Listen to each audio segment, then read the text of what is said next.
या देवी सर्वभूतेषु मां कात्यायनी रूपेण संस्थिता नमस्तस्यै नमस्तस्यै नमस्तस्यै नमो नमः। ओम दुम दुर्गाय नमः। आप सभी को चैत्र नवरात्रि के छठे दिन की मां कात्यायनी की पूजा की हार्दिक शुभकामनाएं।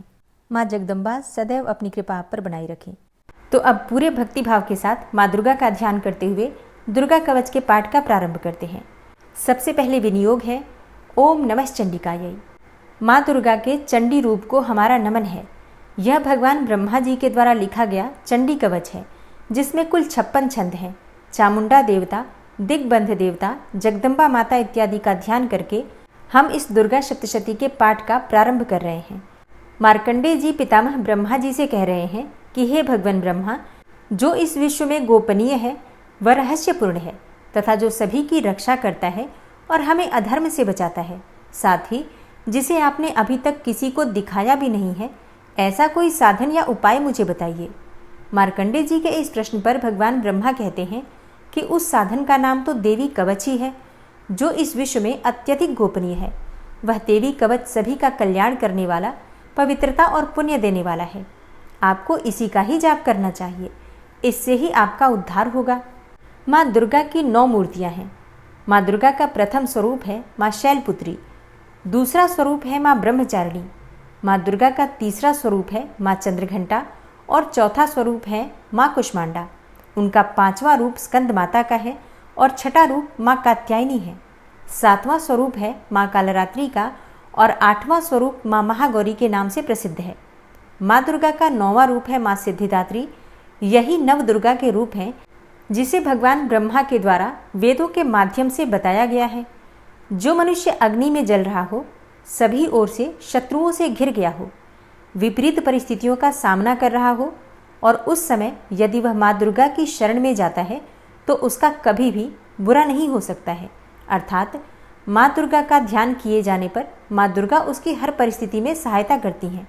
यदि युद्ध का समय हो और मनुष्य संकटों में घिरा हुआ हो तो भी माँ दुर्गा के प्रभाव से उसका कुछ भी बुरा नहीं होता है। माँ दुर्गा उसके दुख, पीड़ा, भय इत्यादि का नाश कर देती हैं। जो भी भक्तगण माँ दुर्गा की भक्ति करता है, माँ दुर्गा अवश्य ही उन्हें अभय दान देती हैं। जो कोई भी देवी दुर्गा का ध्यान करता है, माँ दुर्गा उसकी हर प्रकार से रक्षा करती हैं और इस बात में कोई भी संशय नहीं है। चामुंडा माता का वाहन प्रेत है और वे उस पर सवारी करती हैं। वाराही माता का वाहन भैंसा है। ऐन्द्री माता का वाहन हाथी है तो वही वैष्णवी माता का वाहन गरुड़ है। भगवान शिव की पत्नी व सभी की ईश्वरी माँ पार्वती का वाहन वृषभ है।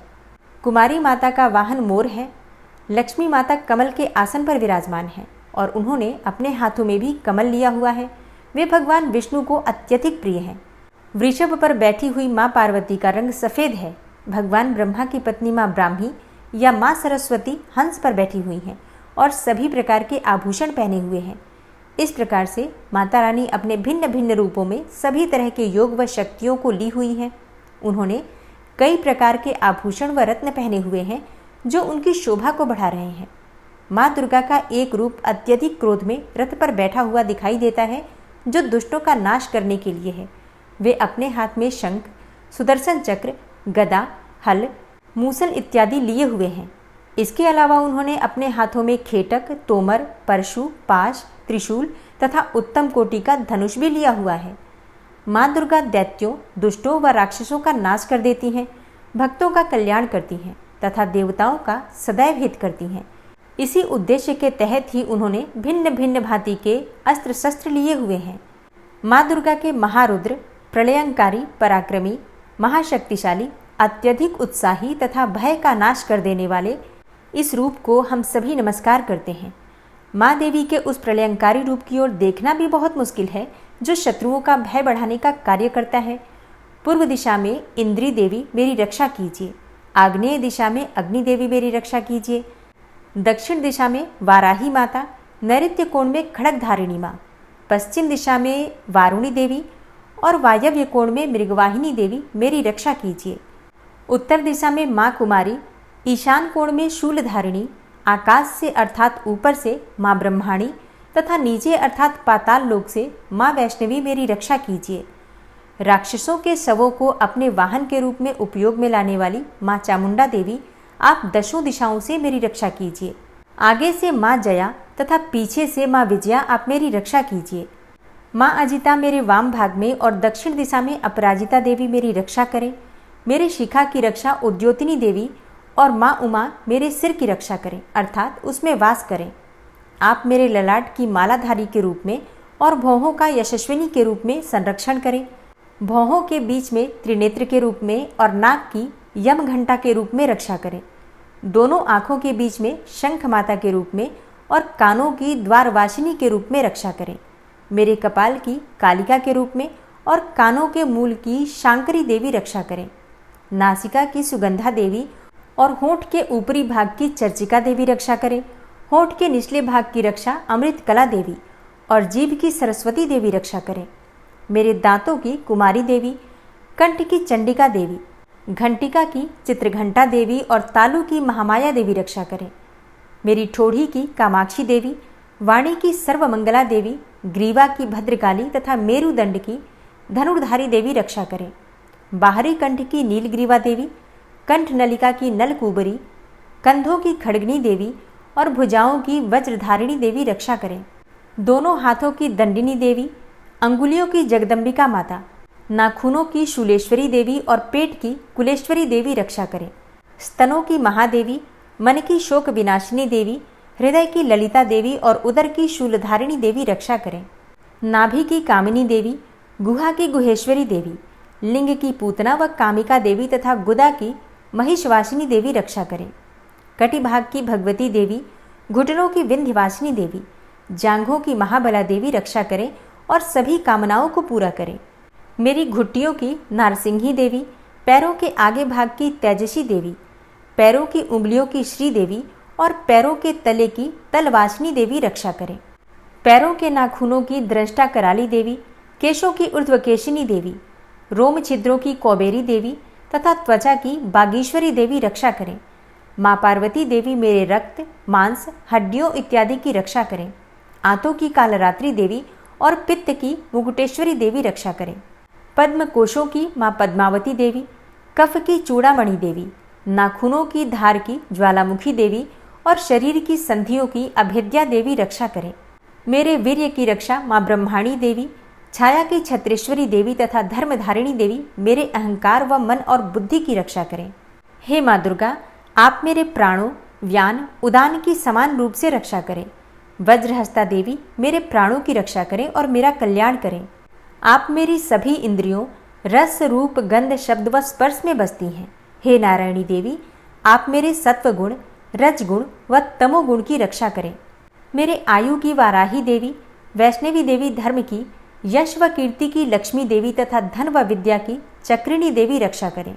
इंद्रा देवी मेरे गोत्र की, चंडी देवी मेरे पशुओं की, महालक्ष्मी देवी मेरे पुत्रों की और भैरवी देवी मेरी पत्नी की रक्षा करें। मेरे पथ की सुपथा देवी और उस मार्ग की क्षेमकरी देवी, राजा के दरबार में महालक्ष्मी देवी तथा सभी जगह निवास करने वाली विजया देवी मेरे भय की रक्षा करें। हे माँ दुर्गा, जो भी स्थान या अंग इस देवी कवच में रह गया है और वह अभी भी रक्षा करने योग्य है, तो आप उसकी भी रक्षा कीजिए।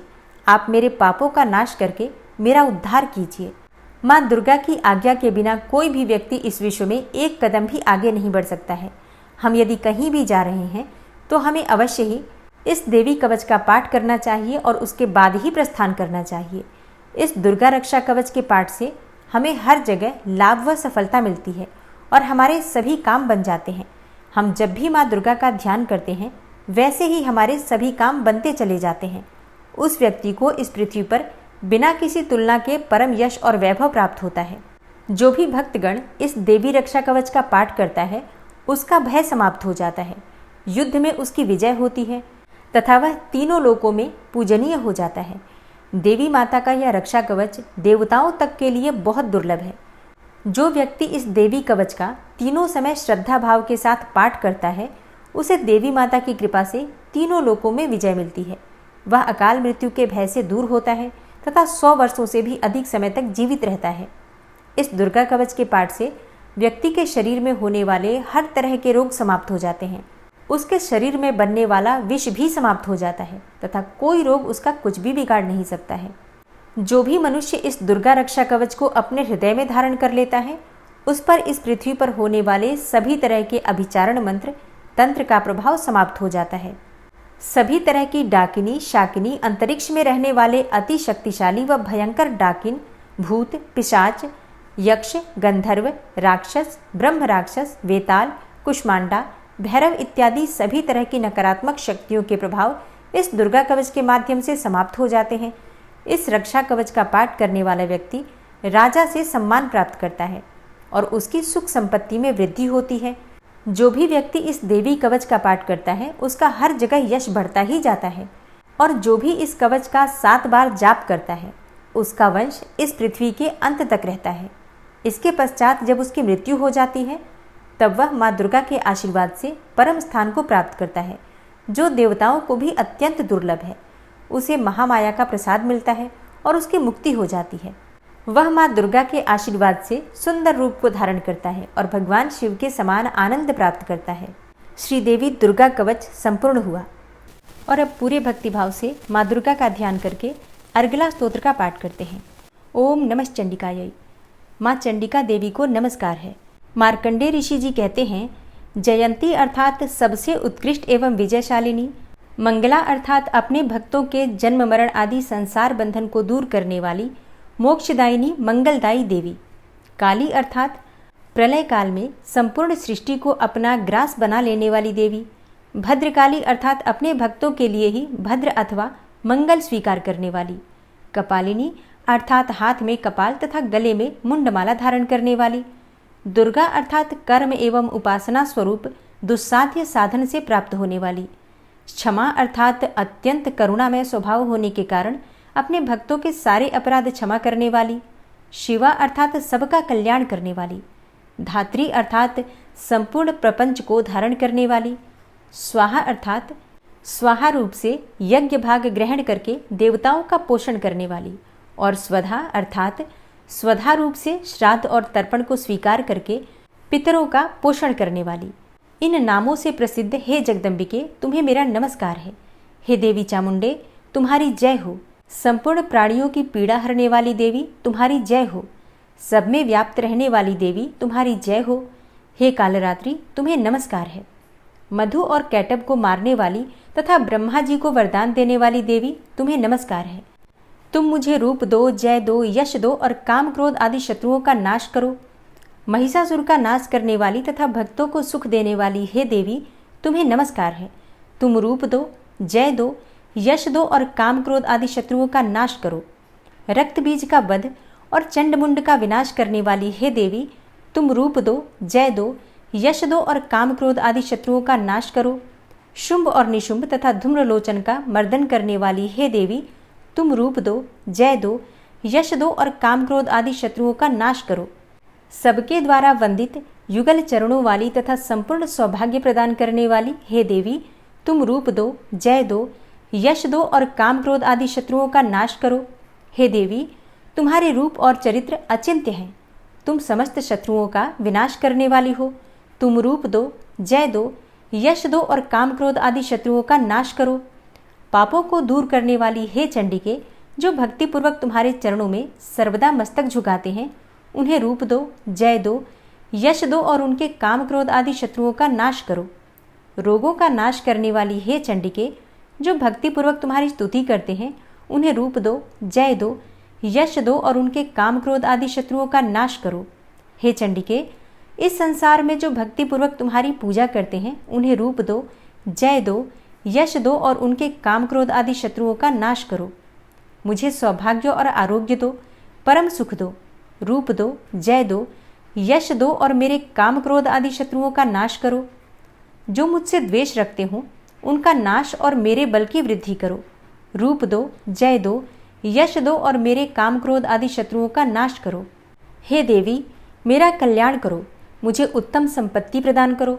रूप दो, जय दो, यश दो और मेरे काम क्रोध आदि शत्रुओं का नाश करो। हे अंबिके, देवता और असुर दोनों ही अपने माथे के मुकुट की मड़ियों को तुम्हारे चरणों पर घिसते रहते हैं। तुम रूप दो, जय दो, यश दो और काम क्रोध आदि शत्रुओं का नाश करो। तुम अपने भक्तजनों को विद्वान यशस्वी और लक्ष्मीवान बनाओ तथा रूप दो, जय दो, यश दो और उनके काम क्रोध आदि शत्रुओं का नाश करो। प्रचंड दैत्यों के दर्प का दलन करने वाली हे चंडिके, मुझ शरणागत को रूप दो, जय दो, यश दो और मेरे काम क्रोध आदि शत्रुओं का नाश करो। चतुर्मुख ब्रह्मा जी के द्वारा प्रशंसित चार भुजाधारिणी हे परमेश्वरी, तुम रूप दो, जय दो, यश दो और काम क्रोध आदि शत्रुओं का नाश करो। हे देवी अंबिके, भगवान विष्णु नित्य निरंतर भक्ति पूर्वक तुम्हारी स्तुति करते रहते हैं। तुम रूप दो, जय दो, यश दो और काम क्रोध आदि शत्रुओं का नाश करो। हिमालय कन्या पार्वती के पति महादेव जी के द्वारा प्रशंसित होने वाली हे परमेश्वरी, तुम रूप दो, जय दो, यश दो और काम क्रोध आदि शत्रुओं का नाश करो। शचीपति इंद्र के द्वारा सद्भाव से पूजित होने वाली हे परमेश्वरी, तुम रूप दो, जय दो, यश दो और काम क्रोध आदि शत्रुओं का नाश करो। प्रचंड भुजदंडों वाले दैत्यों का घमंड चूर करने वाली हे देवी, तुम रूप दो, जय दो, यश दो और काम क्रोध आदि शत्रुओं का नाश करो। हे देवी अंबिके, तुम अपने भक्तजनों को सदा असीम आनंद प्रदान करती रहती हो। मुझे रूप दो, जय दो, यश दो और मेरे काम क्रोध आदि शत्रुओं का नाश करो।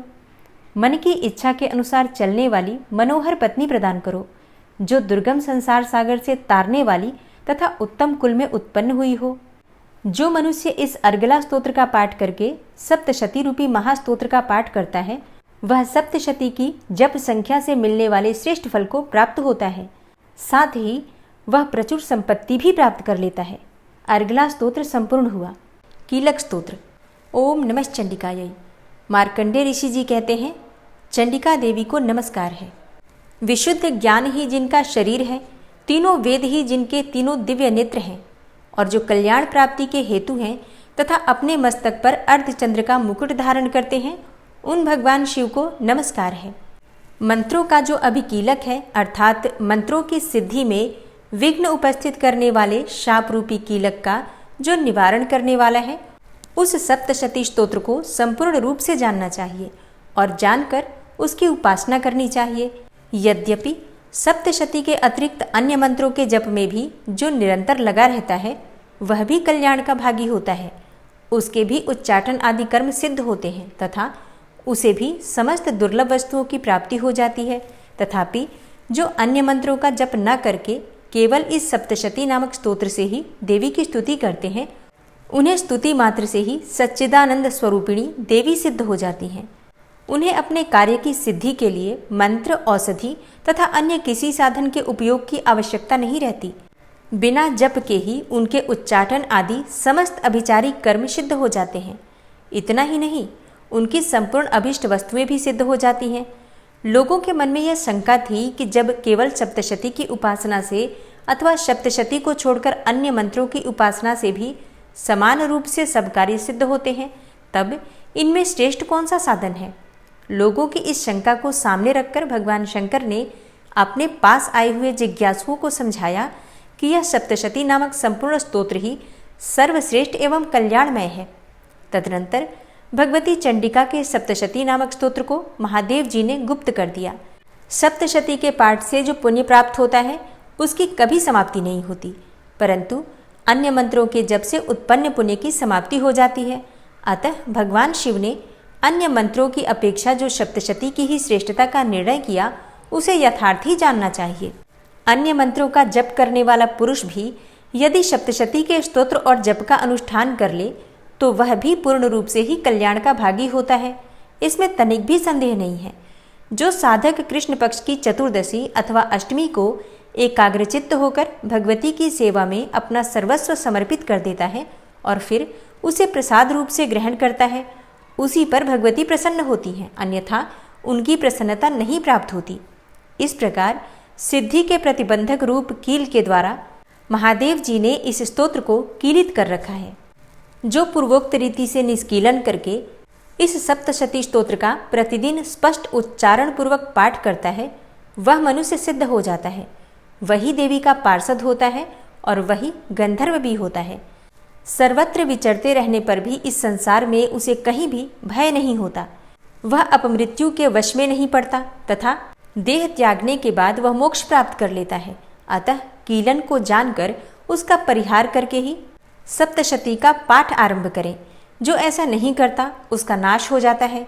इसलिए कीलक और निष्कीलन का ज्ञान प्राप्त करने पर ही यह स्तोत्र निर्दोष होता है और विद्वान पुरुष इस निर्दोष स्तोत्र का ही पाठ आरंभ करते हैं।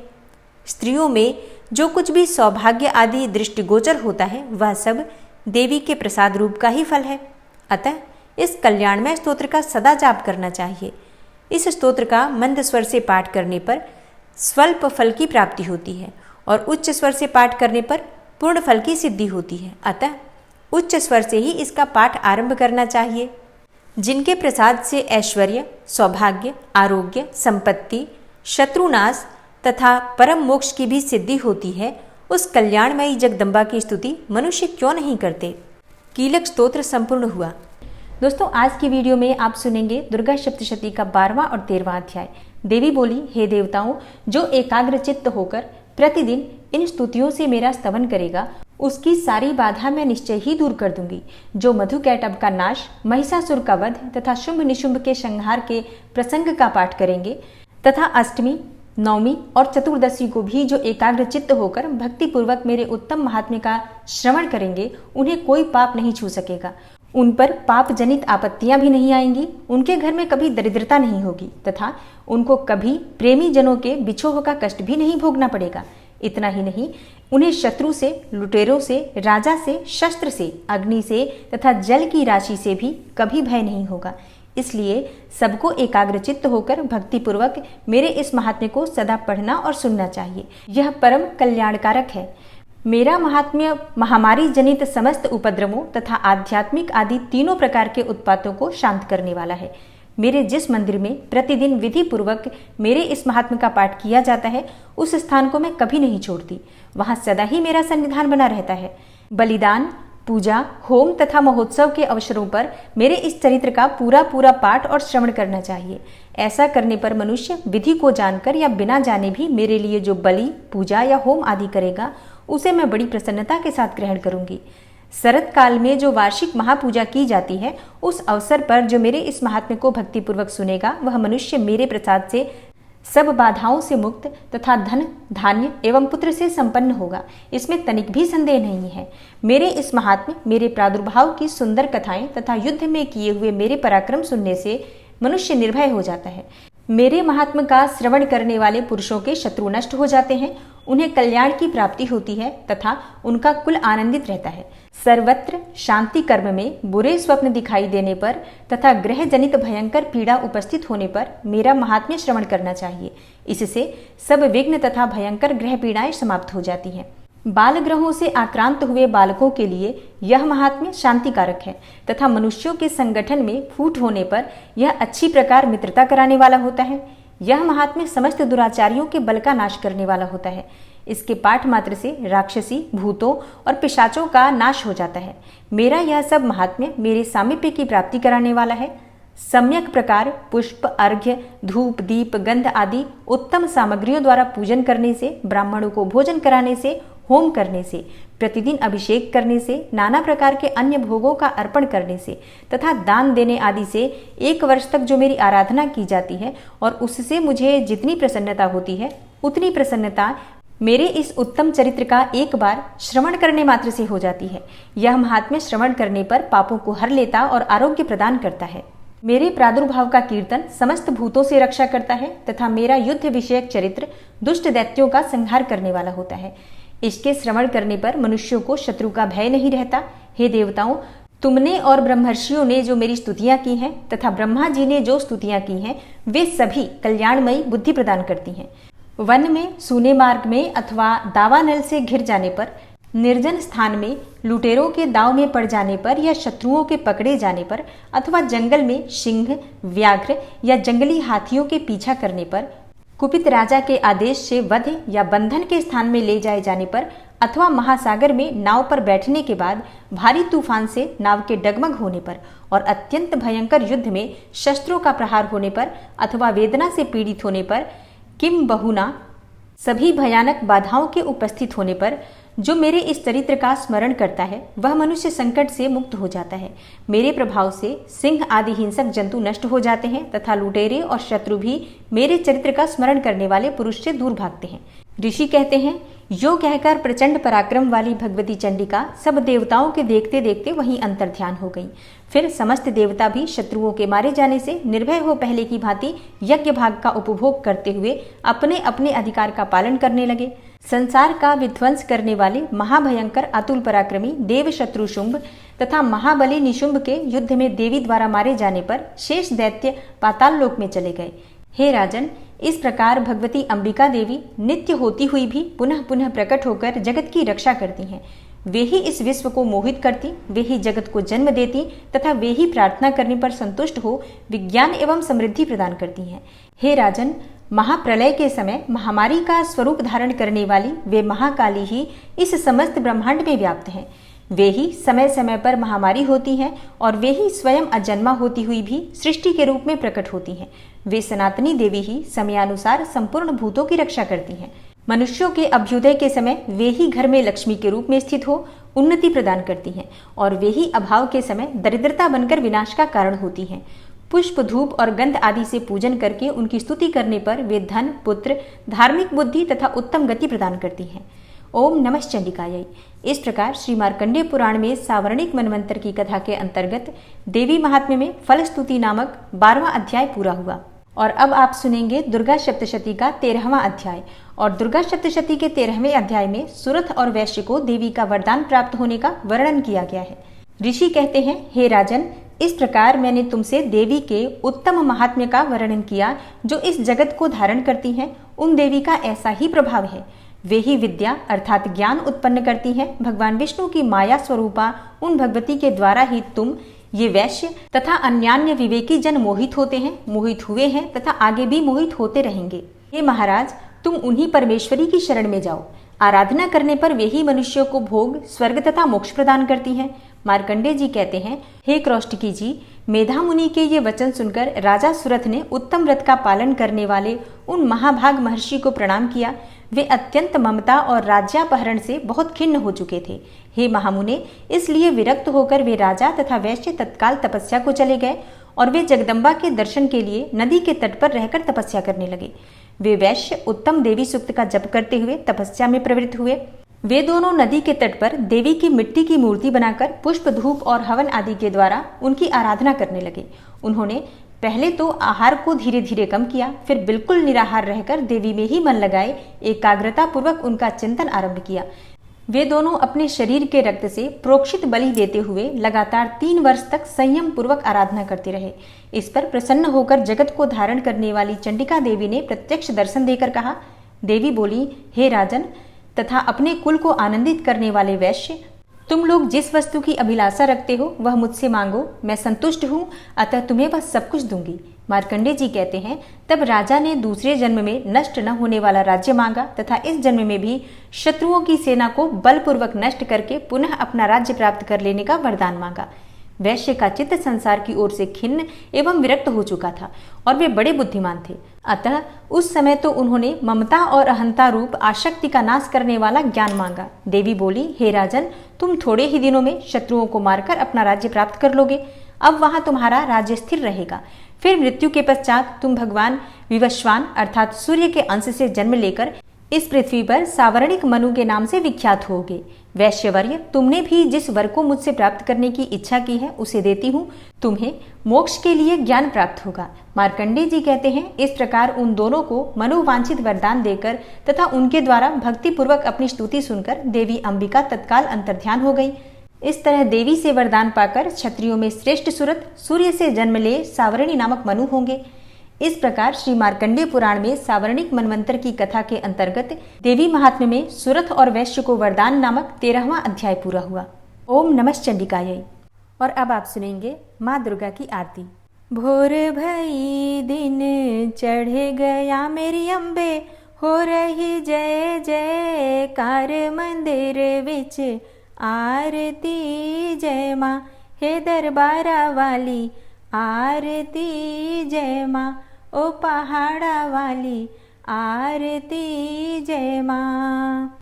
काहे दी मैया तेरी आरती बनावा, काहे दी मैया तेरी आरती बनावा, काहे दी पावा विच बाती मंदिर विच आरती। जय माँ सुहे चोलिया वाली आरती, जय माँ हे पहाड़ा वाली आरती। जय माँ सर्व सोने दी तेरी आरती बनावा, सर्व सोने दी तेरी आरती बनावा, अगर कपूर पावा बाती मंदिर विच आरती। जय माँ हे माँ पिंडे रानी आरती, जय माँ हे पहाड़ा वाली आरती। जय माँ भोर भई दिन चढ़ गया मेरी अम्बे, हो रही जय जयकार मंदिर विच आरती। जय माँ हे दरबारा वाली आरती, जय माँ हे पहाड़ा वाली आरती। जय माँ कौन सुहागन दीवा बालिया मेरी मैया, कौन सुहागन दीवा बालिया मेरी मैया, कौन जागेगा सारी रात मंदिर विच आरती। जय माँ सचिया जोता वाली आरती, जय माँ हे पहाड़ा वाली आरती। जय माँ सर्व सुहागन दीवा बालिया मेरी अम्बे, सर्व सुहागन दीवा बालिया मेरी अम्बे, जोते जागेगी सारी रात मंदिर विच आरती। जय माँ हे माँ त्रिकुटा रानी आरती, जय माँ हे पहाड़ा वाली आरती। जय माँ भोर भई दिन चढ़ गया मेरी अम्बे, भोर भई दिन चढ़ गया मेरी अम्बे, हो रही जय जयकार मंदिर विच आरती। जय माँ हे दरबारा वाली आरती, जय माँ हे पहाड़ा वाली आरती। जय माँ जुग जुग जीवे तेरा जमुए दा राजा, जुग जुग जीवे तेरा जमुए दा राजा, जिस तेरा भवन बनाया मंदिर विच आरती। जय माँ हे मेरी अम्बे रानी आरती, जय माँ हे पहाड़ा वाली आरती। जय माँ सिमर चरण तेरा ध्यानु यश गावे, सिमर चरण तेरा ध्यानु यश गावे, जो ध्यावे सो यो फल पावे। रख बाणे दी लाज मंदिर विच आरती। जय माँ सोनिया मंदिरा वाली आरती, जय माँ हे पहाड़ा वाली आरती। जय माँ भोर भई दिन चढ़ गया मेरी अम्बे, भोर भई दिन चढ़ गया मेरी अम्बे, हो रही जय जयकार मंदिर विच आरती। जय माँ हे दरबारा वाली आरती, जय माँ ओ पहाड़ा वाली आरती। जय माँ बोल साचे दरबार की जय, सचिया जोता वाली माता तेरी सदा ही जय। माँ की आरती करने के बाद क्षमा प्रार्थना ज़रूर करनी चाहिए। तो दोनों हाथ जोड़कर माँ से क्षमा प्रार्थना करते हैं। हे परमेश्वरी, मेरे द्वारा दिन रात बहुत से अपराध होते रहते हैं। मुझे अपना दास समझकर मेरे उन अपराधों को आप कृपापूर्वक क्षमा करिए। हे परमेश्वरी, मैं आवाहन करना नहीं जानता, विसर्जन करना भी नहीं जानता तथा पूजा करने का ढंग भी नहीं जानता। हे माँ, मुझे क्षमा करिए। हे देवी सुरेश्वरी, मैंने जो मंत्रहीन अर्थात ना मंत्रों को जानता हूँ, क्रियाहीन अर्थात ना क्रियाओं को जानता हूँ और भक्तिहीन अर्थात ना भक्ति के प्रकार जानता हूँ, तो मैंने जो मंत्रहीन, क्रियाहीन और भक्तिहीन पूजन किया है वह सब आपकी कृपा से पूरे हों। सैकड़ों अपराध करने के बाद भी जो आपकी शरण में आके जगदम्बा कहकर पुकारता है उसे वह गति प्राप्त होती है जो ब्रह्मा आदि देवताओं के लिए भी पाना आसान नहीं है। हे जगदम्बिके, मैं अपराधी हूँ, किंतु आपकी शरण में आया हूँ। इस समय दया का पात्र हूँ, आप जैसा चाहें वैसा करें। हे देवी परमेश्वरी, अज्ञानवश, भूल से या बुद्धि भ्रष्ट होने के कारण मैंने जो भी न्यूनता या अधिकता कर दी हो वह सब क्षमा करें और प्रसन्न हो। हे सच्चिदानंद स्वरूपा परमेश्वरी, जगन माता कामेश्वरी, आप प्रेम पूर्वक मेरी यह पूजा स्वीकार करें और मुझ पर प्रसन्न रहें। हे देवी सुरेश्वरी, आप गोपनीय से भी गोपनीय वस्तु की रक्षा करने वाली हैं। मेरे निवेदन किए हुए इस जप को ग्रहण करिए। आपकी कृपा से मुझे सिद्धि की प्राप्ति हो। इस प्रकार क्षमा प्रार्थना मंत्र के पाठ से दुर्गा माता आपके जाने अनजाने में हुए सारे अपराधों को क्षमा करेंगी और उनकी कृपा सदैव आपके ऊपर बनी रहेगी।